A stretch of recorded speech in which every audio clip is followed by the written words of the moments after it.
Assalamualaikum warahmatullahi wabarakatuh.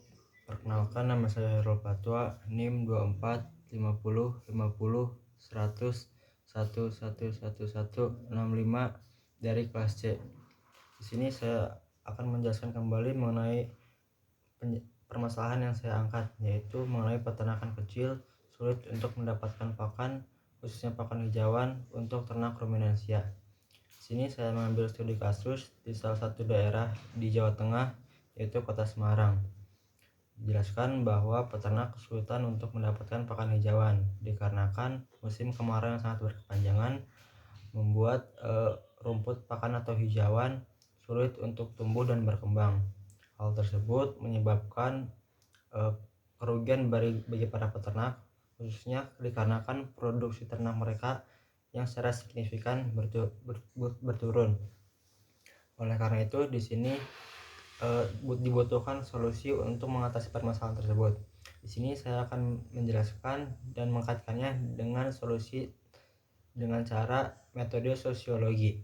Yaitu pertama ada metode sosial, di mana peternak yang memang memiliki perasaan yang sama dan senasib mampu untuk berkolaborasi dengan peternak lainnya untuk menciptakan solusi, salah satunya yaitu dengan cara antisipasi. Lalu juga ada peran komunitas, yaitu salah satunya dengan cara membuat lembaga swadaya masyarakat ataupun koperasi yang memang memiliki visi atau tujuan mensejahterakan peternak. Salah satu programnya yaitu mengenai bank pakan. Lalu juga ada mengenai pengembangan iptek, yaitu ilmu pengetahuan dan teknologi, di mana peternak dituntut untuk mampu berinovasi dengan cara pengolahan pakan yang lebih baik, seperti fermentasi dengan cara membuat silase, hai atau jerami amoniase. Lalu ada juga penyuluhan atau sosialisasi oleh kalangan akademisi untuk mewujudkan tridharma. Lalu juga ada peran pemerintah atau stakeholder yang di sini berperan untuk mengatur hukum atau aturan serta kebijakan yang memang mampu untuk mensejahterakan peternak. Lalu berikutnya ialah ada interaksi sosial, di mana di sini yang berinteraksi terdapat peternak, pemerintah, konsumen, pekerja dan juga pihak swasta. Antara pekerja dan peternak ialah mengenai antisipasi atau pengelolaan dari peternakan tersebut. Lalu ada peternak dan konsumen, di mana harus mengakomodasi, yaitu memberikan jalan tengah, di mana di sini terdapat perubahan harga dikarenakan produksi yang memang berubah. Jadi konsumen dan juga peternak mampu memahami keadaan tersebut. Lalu ada juga berikutnya ialah peran pemerintah dengan swasta, di mana pemerintah mampu memberikan kebijakan kepada swasta dengan nilai atau standar tertentu seperti harga ataupun jumlah dan kuantitas. Dan juga peran swasta dan juga peternak, yaitu swasta mampu memberikan bantuan berupa pakan yang mungkin memang lebih baik ataupun yang dalam jumlah yang lebih banyak. Lalu di sini saya akan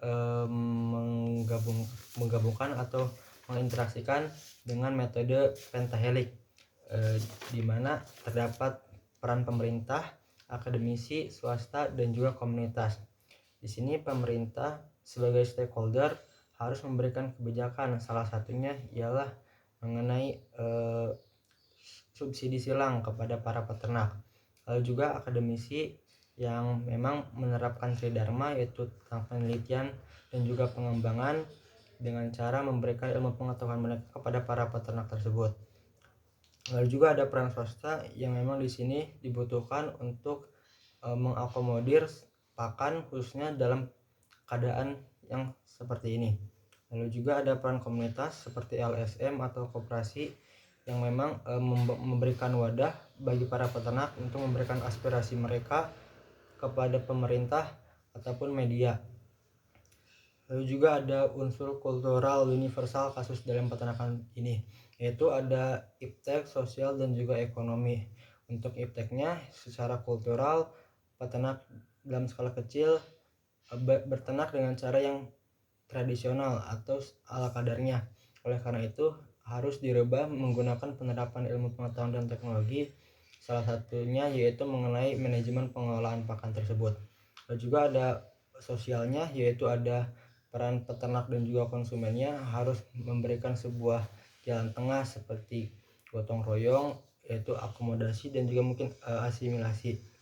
Lalu ada ekonomi, di sini ekonomi berupa penyesuaian harga oleh pemerintah atau para stakeholder untuk memberikan taraf sesuai dengan harga produksi.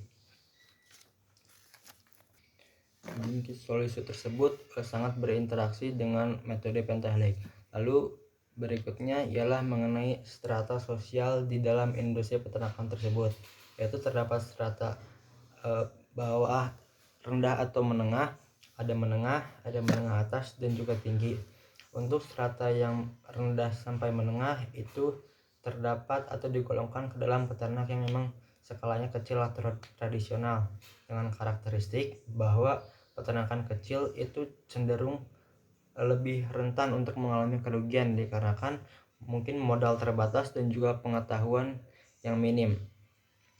Lalu ada berikutnya yaitu kelas menengah, strata menengah, yaitu berupa pedagang, distributor dengan karakteristik merupakan sebuah penghubung antara peternak dengan konsumen tersebut, seperti rumah potong hewan ataupun dan juga pedagang.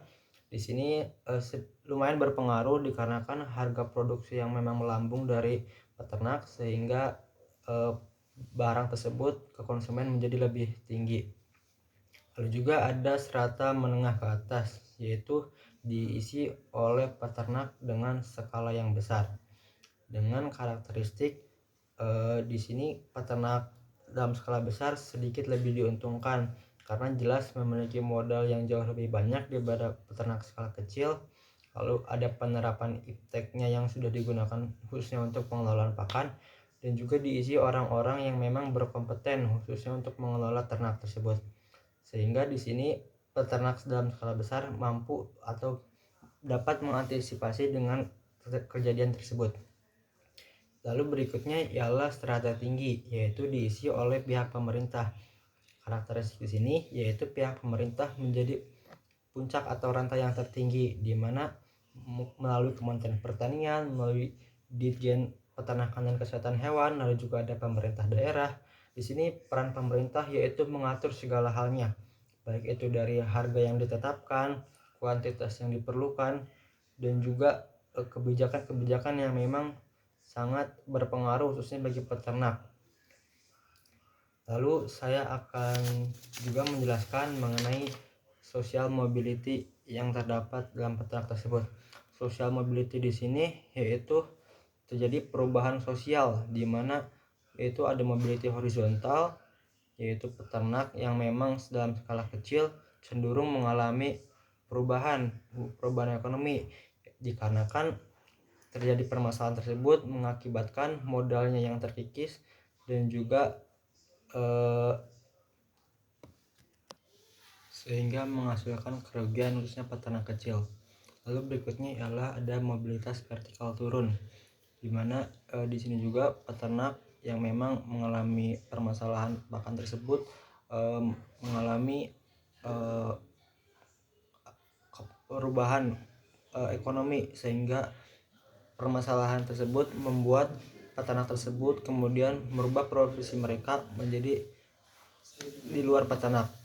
Lalu juga ada mobilitas vertikal naik, yaitu peternak di sini peternak dalam skala besar di sini sedikit diuntungkan karena terjadi perubahan profesi dari peternak kecil yang mengalami kerugian, sehingga membuat peternak dengan skala besar tersebut sedikit mengalami keuntungan dengan alasan bahwa persaingan semakin lebih kecil.